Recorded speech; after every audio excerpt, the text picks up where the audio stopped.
Hello everyone, welcome back to my mini blog. আজকের দিনের ব্লগটা কিন্তু একটু ডিফারেন্ট। এটা একদমই পুজো স্পেশাল একটা ব্লগ বলতে পারো। সকাল সকাল চলে এসেছিলাম মিষ্টির দোকানে, তো মিষ্টি কিনে এখানে জবা ফুলের মালা রেডি করতে দিয়েছিলাম, সেটাই কাকু রেডি করে দিচ্ছিল। মালা আর মিষ্টি নিয়ে ডিরেক্ট চলে গেলাম বাবিকে নিয়ে মিষ্টি সোনাদের বাড়িতে, মানে শোভা বৌদিদের বাড়িতে। আজকে ওদের বাড়িতে রয়েছে 3টে পুজো। প্রথমে হবে মনসা পুজো, তারপরে গণেশ পুজো, তারপর হবে কালী পুজো। আর দিনটা আজকে খুবই ভালো ছিল, আজকে ছিল শনিবার।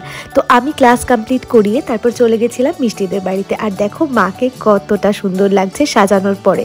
নৈহাটির বড়মার বিগ্রহের আদলে এই মূর্তিটা বানানো হয়েছিল। ঠাকুর দর্শন করলাম প্রথমেই, তারপরে 1 কাপ কফি খেলাম। আর বাবির সব থেকে ফেভারিট কাজটা নিয়ে ব্যস্ত, ও ঢাক বাজাতে চলে গেছে।